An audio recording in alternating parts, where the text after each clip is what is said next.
오늘 말씀 요한복음 12장 12절에서 16절 말씀입니다. 한 목소리로 함께 읽습니다. 그 이튿날에는 명절에 온 큰 무리가 예수께서 예루살렘으로 오신다는 것을 듣고 종려나무 가지를 가지고 맞으러 나아가 외치되 호산나 찬송하리로다.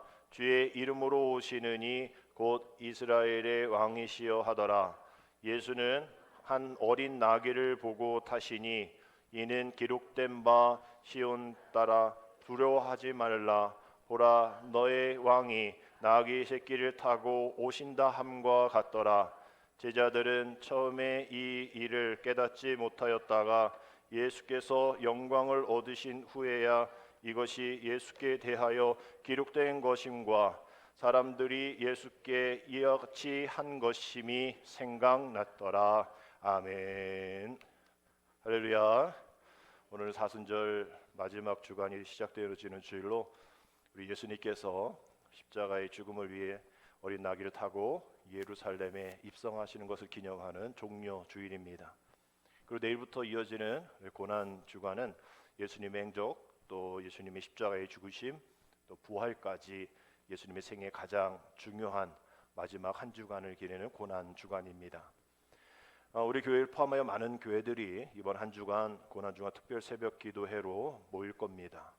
우리 사순절 40일 동안 우리 새벽 기도에 못 나오셨더라도 우리 이번 한 주 동안 모든 생활의 중심을 우리 새벽 제단 쌓는 일에 여러분 집중하셔서 우리 예수님의 행적을 묵상하고 우리 예루살렘의 그 행적뿐만 아니라 우리 140년 우리 한국 교회의 선교의 발자취를 기억하면서 주님이 이 나라 이 민족을 너무나 사랑하셔서 우리 선교사를 보내주셨고 또 우리가 그 믿음의 후예로서 이 땅을 살아가고 있다는 것을 기억하면서 이 모든 것이 주님의 사랑임을 또 그 안에 또 머물며 또 주님이 원하시는 사명을 감당할 수 있는 세상에 파송되어진 우리가 되어줄 수 있도록 결단해 주시기를 바랍니다. 2025년 선교 140주년 되어지는 올해 고난주간을 더 크게 또 깊이 또 이 대통령 선거가 있어야 될 이런 상황 속에서 정말 하나님 앞에 더 가까이 가는 또 하나님의 마음을 또 공감할 수 있는 시간들이 되어질 수 있도록 우리 안에 있는 모든 것들을 좀 비우고 주님으로 또 온전한 마음의 자리를 주님께 올려드릴 수 있는 우리가 되어질 수 있도록 고난주간 한 주간 또 바쁘시겠지만 주님을 생각하지 못한 일이 나지 않도록 주님의 고난과 십자가의 사랑을 묵상하며 지내기를 원합니다. 우리가 그렇게 하지 못하면 이렇게 셋마을 동산에서 주님이 함께 기도하자 얘기했던 그 제자들 우리 깨어 기도하지 못하는 모습들로 우리가 남을 수가 있거든요. 마태복음 26장 38절에 주님 말씀하시잖아요. 내 마음이 매우 어떻게 하여? 고민하여 죽게 되었다라고 되어 있어요. 하나님의 아들이신 예수님이 무슨 마음에 고민이고 뭐 죽게 되었어? 우리 주님도 인간이시잖아요. 우리 주님이 마음이 매우 고민하고 죽게 되어서 우리 함께 기도하자라고 요청하시는 그 요청에 우리가 함께 기도하며 나아가야 합니다. 또 우리가 보면 잘 기도하지 못해요. 무안공항 제주항공 참사가 100일이 지났다고 합니다. 그런데 아직도 해결된 게 별로 없대요. 뭐 구체적인 원인도 잘 모르고 블랙박스 뭐 이런 거 대화 녹음된 것도 잘 밝히지 않는다고 합니다. 그래서 그분들은 여전히 그곳에서 모든 것이 다 해결되기 위해서 애쓰고 또 노력하고 있는데 우리는 잘 그걸 모르잖아요. 다 해결됐나 보다, 뭐 보상 받았나 보다. 우리 잊혀져 갑니다. 그 이유는 그 감동이 함께 있지 않기 때문이죠. 남일이라고 생각하기 때문입니다. 어떻게 보면 남일이기도 하고요. 마찬가지로 우리 주님도 정말 마음이 매우 고민이 되어 죽게 되어지는 그런 마음이지만 제자들이 잠을 잘 수밖에 없었던 이유는 그 예수님이 하시는 그 기도가 남일이라고 생각했기 때문인 거예요. 제자들은 그렇게 죽을 만큼 고민을 하지 않고 있었기 때문에 공감이 없었던 겁니다. 그러니 당연히 그 전날 채우는 만찬도 하고 포도주도 먹었다. 또 처음에 기도했겠죠. 가다 보니까 졸리기도 하고 이랬겠죠. 이런 것 우리의 모습과 동일합니다. 십자가가 그저 주님의 일이다. 교회의 모든 사역은 그저 중직들의 몫이고 목사님이 할 일이다. 우리는 할 일이 아니다. 우리는 그저 바쁘니까, 우리는 그저 피곤하니까 그저 우리는 우리 일상을 하겠습니다 라고 얘기를 하면서 책임 전가를 해서는 안 된다라는 것이죠. 리처드 포스터 미국 신학자죠. 이 현대를 살아가고 있는 우리 믿음의 사람들이 이 신앙생활을 방해하는 요소가 있는데 그걸 잘 모르는데, 이 세 개가 바로 이 믿음 생활하는데 방해 요소다라면서 이 세 가지를 이야기합니다. 첫 번째가 시끄러움과 조급함과 그다음에 혼잡스러움이에요. 세상에는 꼭 들어야 할 소리가 있죠. 그러나 그 소리를 우리가 너무나 많이 듣는 거예요. 그래서 정작 주님이 하시는 말씀은 우리가 잘 듣지 못합니다. 너무 이 기독교 영성은 침묵이었습니다. 그저 말 안 하는 게 아니라 하나님의 음성을 듣겠다라는 그러한 결단일 것이죠. 하나님에 의해 내 모든 삶이 압도되어 있는, 집중되어 있는, 사로잡힌 상태. 아무 말 안 하고 여러분 진짜 한 시간만 있어 보세요. 정말 집중되어집니다. 속에서 하나님이 하신 그 사역들을 우리가 기억하고 주목해 보자는 것이죠. 주님은 그 방식대로 우리에게 나타나시기 때문입니다. 시편 46편 10절이 그렇게 증명하고 있잖아요. 이르시기를 너희는 가만히 있어 내가 하나님됨을 너희가 알지어다. 시끄럽게 분주하게 혼잡하게 조급하게 세상 일 하다가는 하나님이 하나님됨을 알 수가 없으니 좀 제발 침묵해라. 이 현대를 과잉 활동의 시대다라고 얘기합니다. 활동의 시대가 아니라 과잉이야. 너무 많아, 넘치는 거예요. 활동이 너무 많아요. 뭐 어린아이부터 바쁘죠. 노인에게까지 바쁩니다. 요즘 뭐 파크 골프가 아주 뭐 인기라고 하잖아요. 어린이들은 몇 살 되지 않은데 벌써 뭐 영어 유치원, 뭐 영어 뭐 AI 아주 바빠요. 과잉 활동성의 시대다라고 얘기하면서 이건 일을 멈추지 못하는 겁니다. 뭔가 멈추면 불안한 거예요. 안식이 없고 그 결과에 따라서 이게 좌지우지 되니까 불안해합니다. 그래서 요즘 현대인을 가르쳐 이 분주함에 이 매몰된 조급증 환자라고 얘기를 해요. 앞서 말씀드린 리처드 포스터가 말한 시끄러움, 조급함, 혼잡스러움, 이것이 우리의 살아가는 우리의 모든 모습들의 일상이 되어버렸습니다. 그래서 누군가는 얘기해요. 아이 그거하고 영성하고 무슨 관계가 있습니까? 세상에선 그렇게 되는 게 당연하죠. 영성은 또 달라요 라고 얘기하시는 분들 계실 텐데, 우리의 삶을 자세히 잘 살펴보십시오. 이것이 우리 영성을 앞서 말씀드린 것처럼 많은 신앙의 장애물이 되어지고 있는 것이 사실입니다. 이 분주함 이런 것이 왜 이 영성에 있어서 장애물이 되어지는가? 성경에서는 기독교 그리스도인의 증표로 몇 가지를 꼽을 때 기쁨과 평안을 꼽습니다. 근데 분주함 가운데서는 기쁨과 평안함을 누릴 수가 없어요. 이 분주함이 죄는 아니죠. 이 혼잡스러움 뭐 이런 것들이 조급함이 죄는 아닙니다. 우리가 무슨 암에 걸렸어요. 그러면 그 암부터 걸린 것이 아니잖아요. 뭔가 식생활이 잘못됐고 뭔가 조절을 안 했고 뭐 이렇게 되어서 결국은 그런 큰 암덩어리가 되어지는 것과 같이 이 죄라는 것이 뭐 처음부터 그렇게 되어지는 것이 아니죠. 조급함이 또 혼자스러움, 시끄러움이 죄는 아니지만 이것이 우리 신앙을 먹어버리니까 문제인 거예요. 신앙보다 더 앞서가니까 더 크니까 문제인 겁니다. 결국 그렇게 되어서 죄의 길로 걸어갈 수 있게 되어진다라는 것이죠. 그래서 이 분주함과 이런 뭐 시끄러운 혼잡함이 혼자 개인으로서 끝나는 것이 아니라 그와 마주하는 타인의 기쁨, 그와 마주하고 함께하는 그 가족의 평안함, 이것을 뺏어가는 악순환이 되고 있기에 문제가 되어지고 죄로 갈 수 있는 그러한 환경이 되어진다라는 거예요. 뭐 한국 교회가 뭐 신뢰도가 하락되어지고 뭐 저출산이고 뭐 코로나19로 인해서 뭐 사역의 규모가 뭐 축소되어서 별 문제 없겠다라고 얘기할지 모르겠지만, 우리가 그렇게 되어지는 이 모습 속에서 그것을 통해서 우리가 뭔가를 회복하기 위해서 분주해야지, 조급해야지, 좀 이렇게 좀 시끌시끌해야지라고 이야기할지 모르지만, 그렇게 되어지는 그런 상황 속에서 지금 우리 한국의 2024년 기준으로 인구 대비 기독교인이 16%거든요. 그 전부터 이렇게 되어져 왔다면 점점점 늘어나야 되는데 어느 순간 20%에서 내려와서 16%. 어떤 학자들은 2025년에는 11%가 될 것이다. 뭐 800만에서 이제 500만으로 줄어들 거다라고 얘기한단 말이죠. 이런 시끄러움과 조급함과 혼잡스러움으로는 안 된다라는 거예요. 결국은 이것이 왜 그럴까?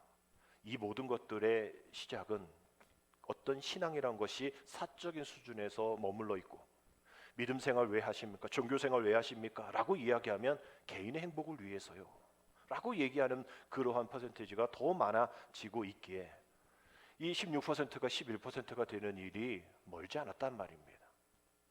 결국 개인적인 분주함이 영성에 끼치는 가장 큰 해악, 이것이 내면의 문제를 교모하게 가린다라는 거예요. 우리가 세상에서 뭔가 바쁘고 혼잡하고 뭔가 이렇게 뭔가 하면 저 사람 열심히 일하네.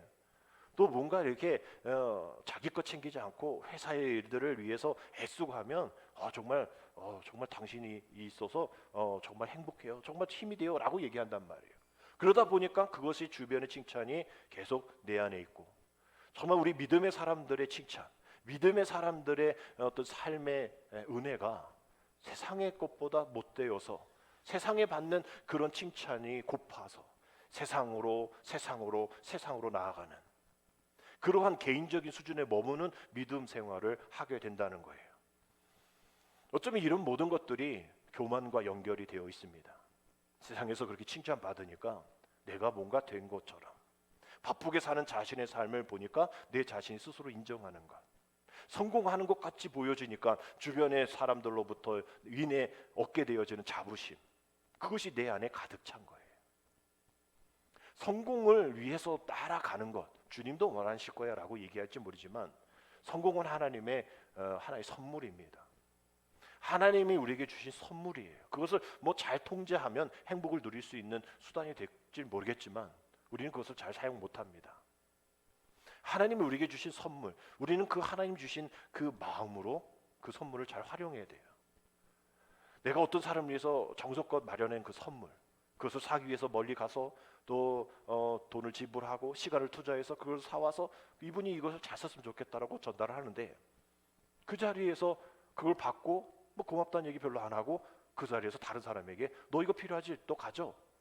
이런 자리가 있으면요, 그 선물 준 사람 마음이 그리 좋지 않습니다. 아니 뭐 준 거니까 이제 손 떠났으니 끝이지라고 얘기할지 모르겠지만 그 자리에 그 선물 준 사람의 마음은 그리 좋지 않고 저 사람 내가 다음 선물 안 줄 거야. 나중에 모르게 뭐 이렇게 자기 거니까 안 줄 수도 있겠지만 보는 자리 앞에서 그렇게 감사하지 않으면서 그 일들을 행한다면 그거 선물 준 사람이 예의가 아니겠죠. 우리 주님도 마찬가지입니다. 우리에게 주신 그 선물, 우리 그것을 세상을 향해 내가 더 세상에 어떤 그 자부심을 얻기 위해 그걸 사용한단 말이에요. 주님이 그러려고 우리에게 주신 성공, 우리에게 주신 은사, 우리에게 주신 달란트가 아닌데도 말입니다. 더 주님 은혜 안에, 더 주님의 영역 안에서 그 일들을 감당하기를 원하시는데 전혀 주님의 영역이 아닌 주님과 관계되지 않는 그런 자신의 유익만을 위해 사용되어지고 있는 그 하나님의 선물, 과연 하나님이 계속 그 선물을 유지하고 더 주실까? 그러지 않는다는 거죠. 달란트 비유도 빼앗지 않습니까? 더 잘한 이에게 주지 않습니까? 그걸 뭐라고 할 필요가 없는 거예요. 왜? 선물 주신 분의 마음이니까. 구원도 마찬가지라고 말씀드렸잖아요. 구원받은 것에서 끝나는 것 아닌 거죠. 계속 구원을 향해서 나아가야 되고 성화를 이루어가야 하는 우리의 삶. 이 모든 것들이 우리 안에 바쁨으로 인하여서 갈라지는 일들이라는 겁니다. 나는 무엇을 하고 있는가? 나는 무엇을 세상에 보이려고 하는가? 내 정말 믿음의 책임감을 가지고 정말 나쁜 바쁨이 아니라 진정한 기쁨의 바쁨이 있는가? 주님과 전혀 상관없는 그런 일들이 아닌 주님과 정말 상관되어지는 일, 그 일들 가운데 내가 나아가고 있는가? 혹 주님은 저기서 십자가를 지시며 나아가고 있는 그 길 가운데 나는 전혀 상관없는 불을 쬐고 다른 사람들과 수다하는 일들 가운데 주님의 고난을 생각하지 않는 그런 믿음 가운데 나아가고 있지 않는가? 내 이 믿음의 책임감은 어디까지인가를 질문해 봐야 한다라는 것이죠. 모든 것을 다 할 수는 없습니다. 또 모든 것을 다 쫓아갈 수도 없는 일이에요. 근데 우리는 모든 것을 다 하려고 하고 모든 것을 다 쫓아가려고 하는 것. 우리 주님도 모든 계속되어지는 사역 속에서 잠도 제대로 못 주무시고 또 끼니조차 제대로 하기 힘들 정도로 바쁘셨지만 사람들이 몰려올 때 그것에 대해서 너무나 기쁘고 또 그것을 이용하고 활용하고 악용하려고 하지 않으셨어요. 어쩌면 제자들은 그걸 원했겠죠. 우리 스승이 이렇게 되어지면 자기도 이런 왼쪽 오른쪽에 앉을 수 있으니 좀 스승이 이런 사람들의 이야기를 좀 듣고 또 이렇게 좀 진행 좀 해보고 또 이렇게 좀 과격하게 한번 좀 해보고 막 이랬으면 좋을 텐데 우리 주님이 그럴 때에 또 그런 마음이 드실 때에 그 자리를 떠나셨습니다. 그 자리를 떠나서 뭐 하셨냐? 기도하셨어요. 하나님의 음성을 듣기 위하여. 세상의 음성 들으려고 거기서 계속 있다가는 사탄이 자기를 어떻게 할 것 같아서 그걸 떠나 그 퇴수해서서 하나님의 음성을 듣기 위해 홀로 기도하는 그런 일들이 많으셨습니다. 주님은 하나님의 일과 자신의 일을 구분하기를 원하셨던 거죠. 제자들에게도 그걸 원하셨던 겁니다. 그런데 주님도 이러한 한계를 가지면서 거부할 것은 거부하면서 사셨는데 우리는 왜 우리의 우선순위와 후순위를 제대로 정하며 살지 못하냐는 거예요. 우리의 바쁨이라는 그런 괴물에 길들이지 않기 위해서 우리가 분명하게 우선순위가 무엇인지 후순위가 무엇인지를 정리하지 않으면 우리는 계속 세상으로 빨려들게 될 겁니다. 이번 한 주 동안 우리가 분명히 그 바쁨은 여전하겠죠. 그 분주함은 여전할 겁니다. 여러분 이 분주함 속에서 우리가 정리해야 될 것은 잘 정리하고 정말 그 어떤 한 주보다 주님과의 더 깊은 대화, 기도 또 하나님과의 교제 시간을 최우선으로 삼고 우리가 그저 교만해질 수 있는 그 가짜 바쁨에 우리가 즐거움으로 나아가지 아니하도록 좀 더 주님 앞에 우리 모든 생각의 첫 생각, 우리 모든 시간의 첫 시간, 우리 모든 행동의 모든 첫 행동들이 주님과 연관되어질 수 있는 그 일들이 되어질 수 있도록 여러분 기도하며 참여하며 나아가야 합니다. 세상 사람들은 명품 사기 위해 며칠 몇 시간 전부터 그 오픈런을 위해서 나아가잖아요. 또 서울에서 또 뭐 몇 박 할 일이 있어서 이렇게 명동을 한번 가보면 그 뭐 백화점 앞에 사람들이 쭉 줄을 서 있어요.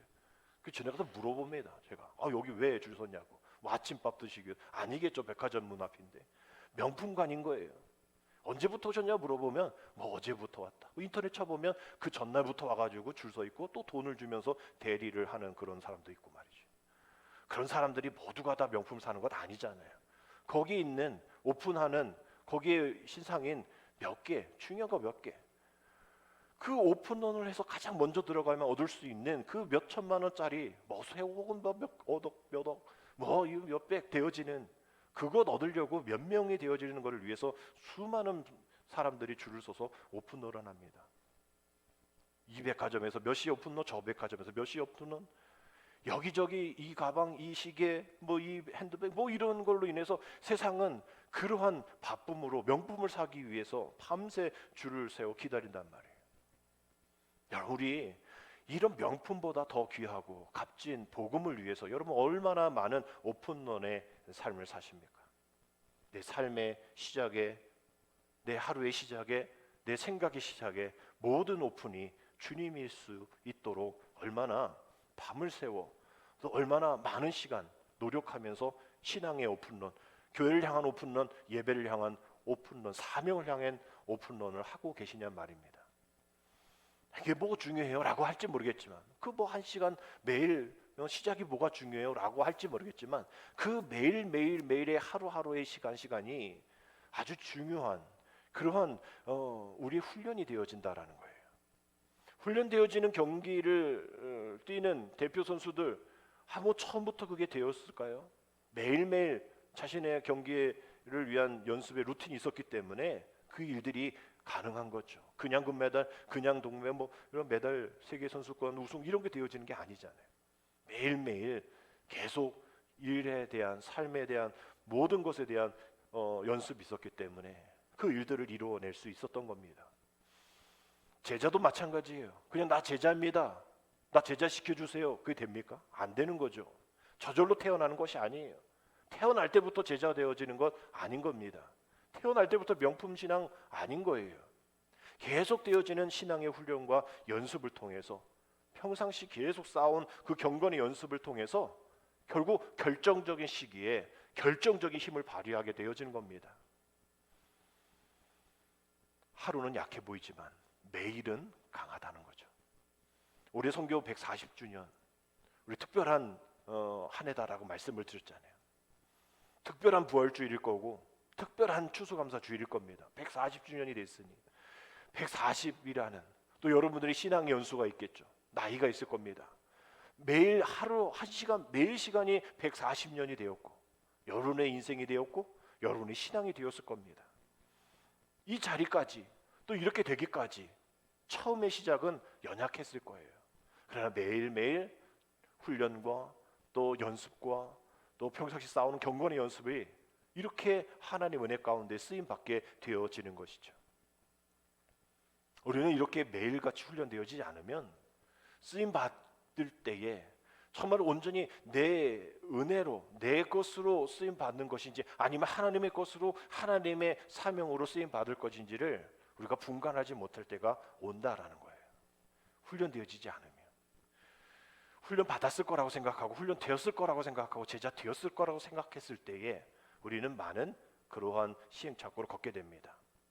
오늘 종려주의를 통해서 우리가 겪게 되어지는 그 시행착오가 고스란히 다 들어있는데요.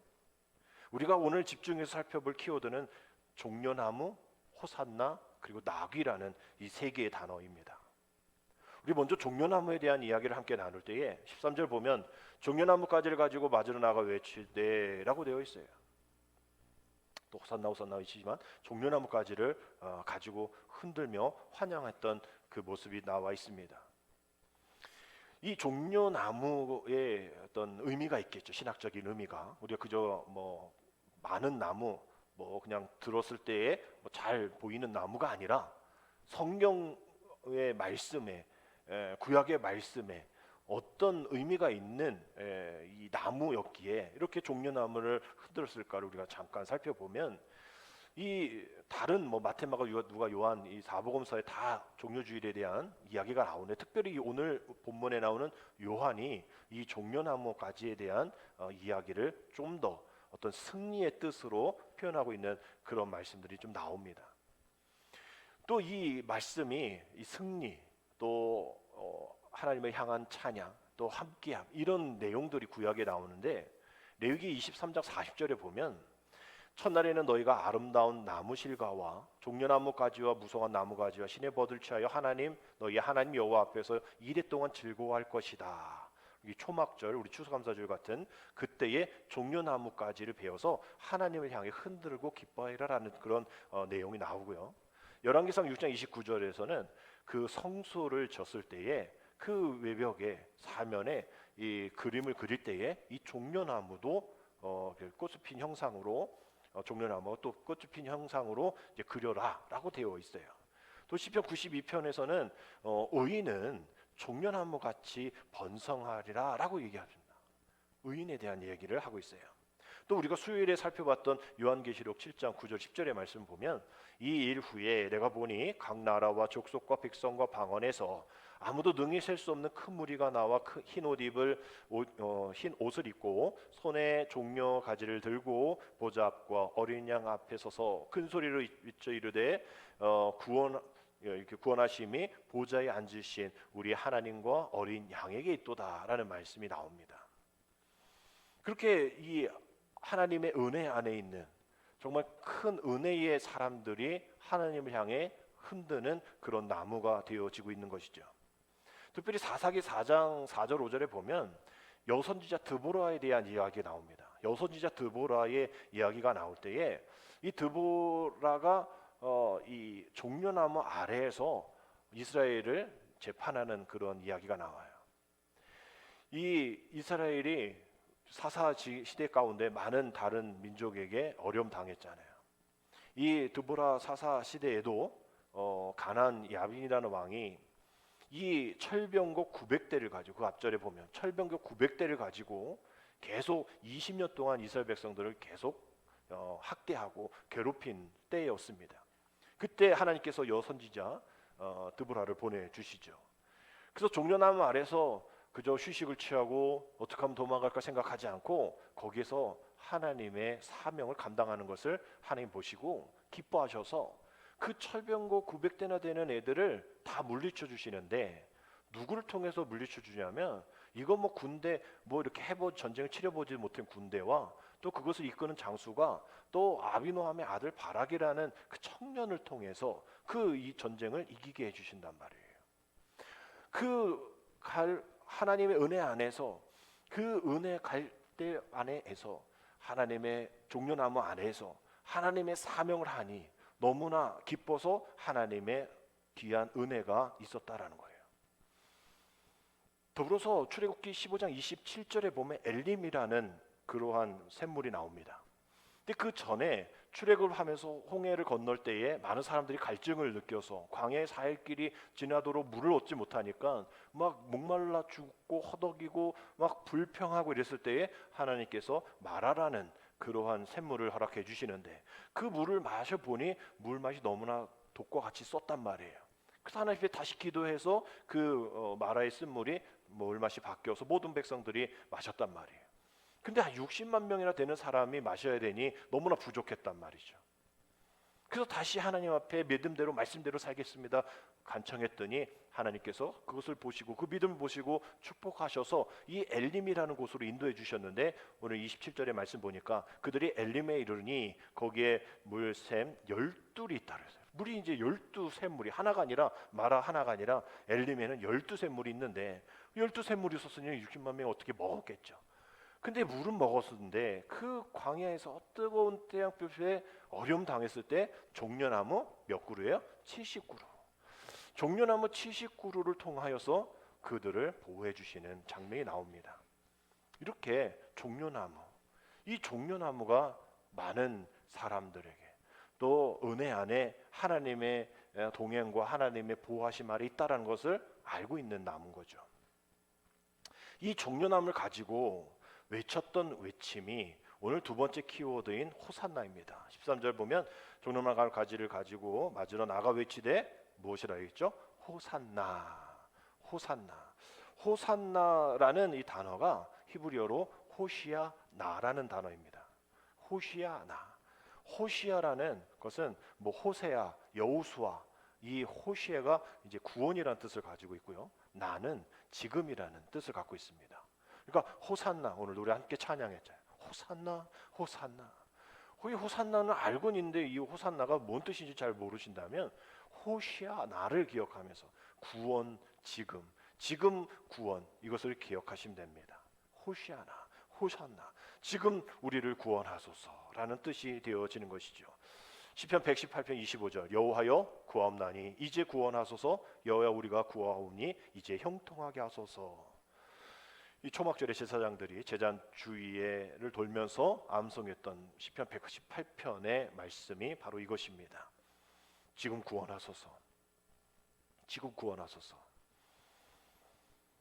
지금 이 어려움 상황 속에 있는 우리를 구원하소서. 이 이야기를 하는 이들이 12절에 보니까 그 이튿날에는 명절에 온 큰 무리가 예수께서 예루살렘으로 오신 것을 듣고서 모인 사람들인 거예요. 그 사람들이 종려나무 가지를 꺾어 흔들고 또 호시아나, 호시아나 지금 나를 구원하소서라고 이야기하는 겁니다.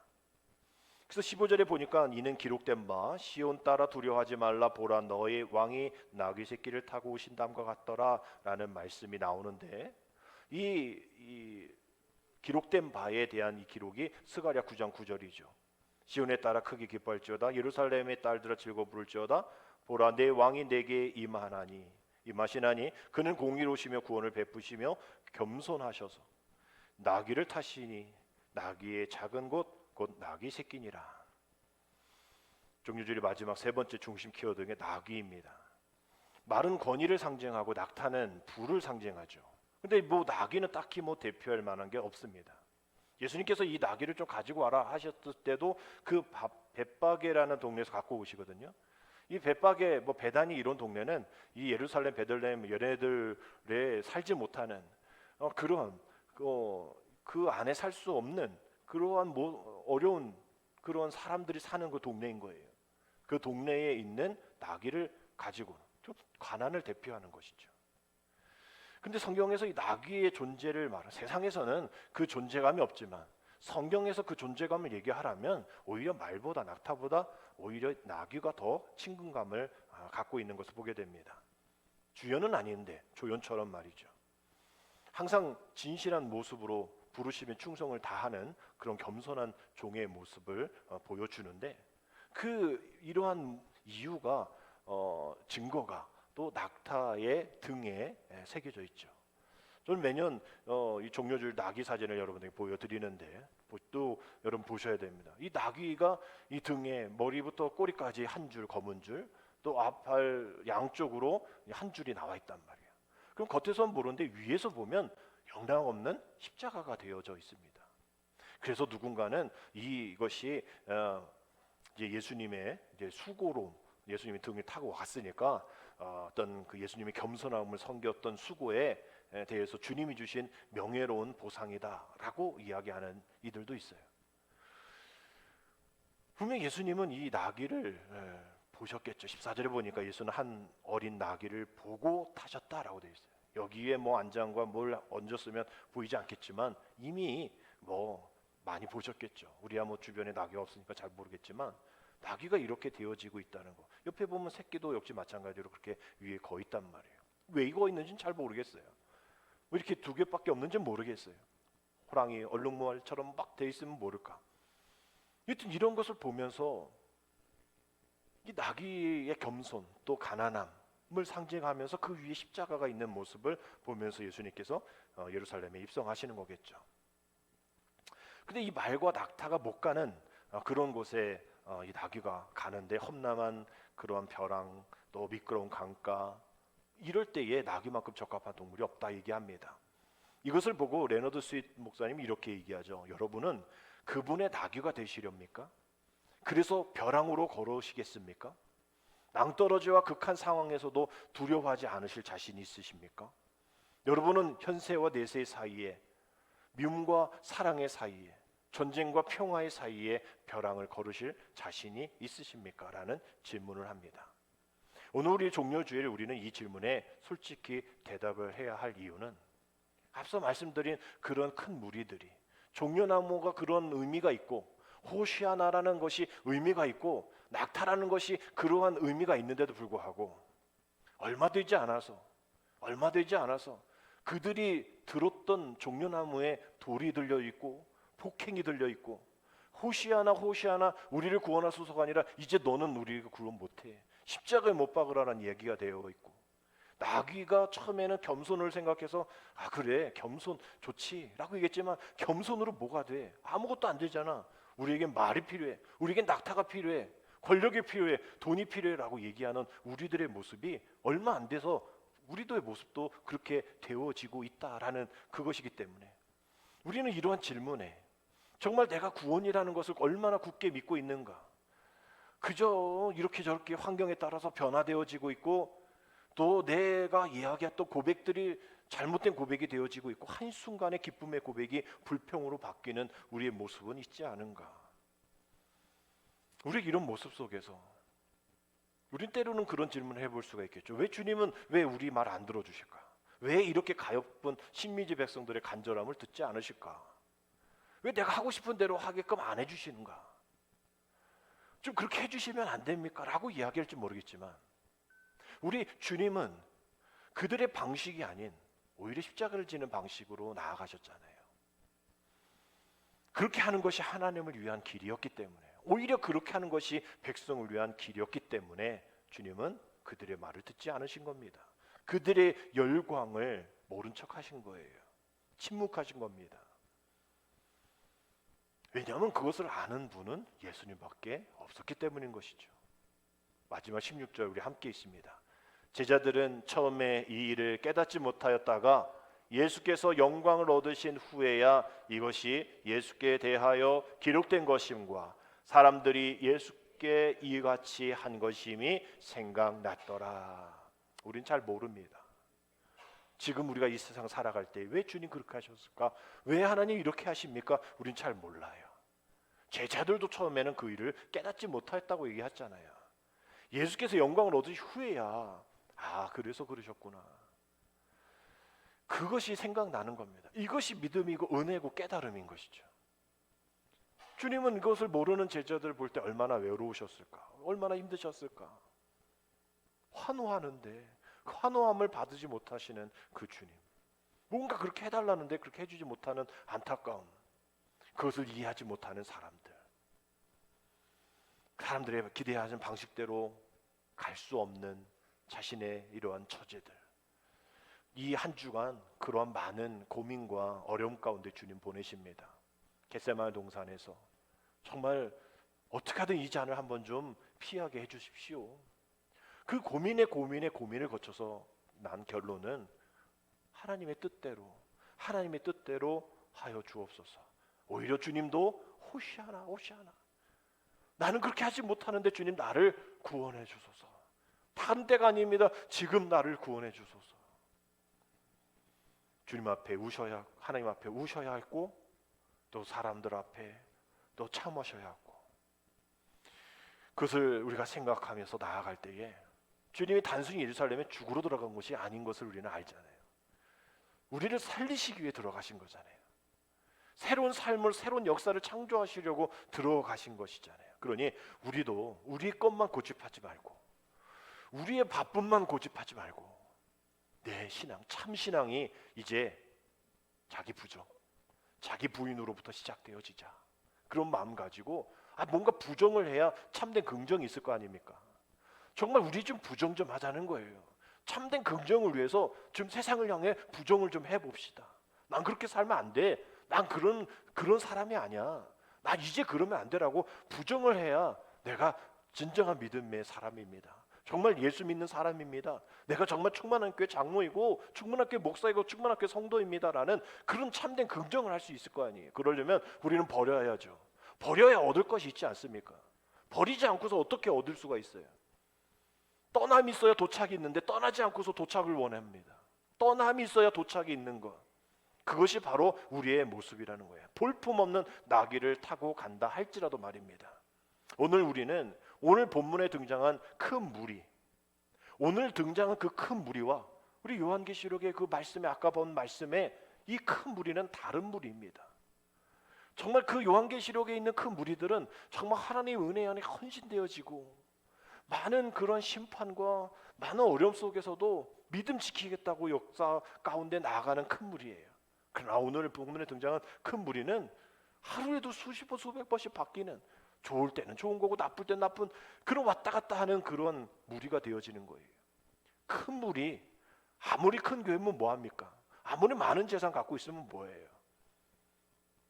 예수님과 3년 동안 동고동락하면 뭐합니까? 다 떠나는데, 주님 팔 생각밖에 없는데, 주님 어디에 올라가시면 내가 어느 자리 그것밖에 없는데, 어머니가 와서 치맛바람으로 그렇게 얘기를 하지 않나? 주님의 생각하고 전혀 다른 생각을 갖고 있는 그런 무지한 군중들이 오늘 큰 무리입니다.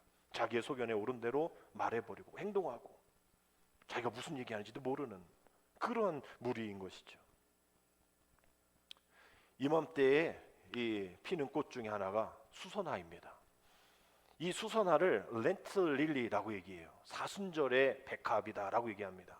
아마 요때쯤 피어오고 부활주일쯤에 지니까 그런 이름을 갖는 것 같은데, 아무래도 이 노란 꽃잎이 마치 작은 나팔처럼 생겼기 때문에 그 부활의 주님을 이 자연을 통해서 이야기하는, 뭐 그러지 않다 할지라도 모양이 이러한 수선화처럼, 하나님이 나를 만드시고 공중의 새를 보라, 들꽃에 피는 꽃을 보라, 내가 이런 것을 다 책임진다라고 얘기하는 것을 나는 알고 있어요라고 나팔을 불듯이 이 자연의 한 미물도 이렇게 이야기하는데, 우리는 그것보다 더 우리를 위해서 십자가를 지신, 이 꽃을 위해서가 아니라 우리 인간을 위해서 우리를 대신해서 지신 주님의 십자가, 은혜, 구원, 우리는 왜 전하지 않으며 왜 나아가지 않는 그러한 모습으로 우리는 이 꽃을 바라봐야 한다는 것이죠.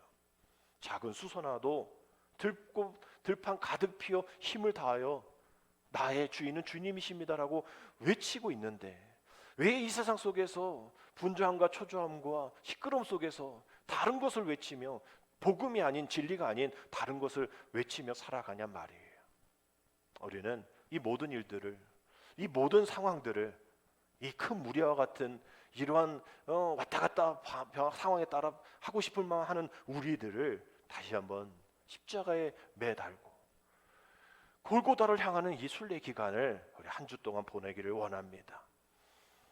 다른 일로 분주하고 다른 정리되지 않는 일로 감정 휩쓸리지 마시고 오늘 주님을 생각하면서 우리 그 나귀의 십자가를 바라보면서 자신의 생명까지 우리 위해 희생하신 주님을 한 주 동안 정말로 묵상하면서 정말 진정한 호산나, 정말 진정한 나를 구원하소. 우리 주님 물으시겠다. 정말 너 지금 구원을 원해?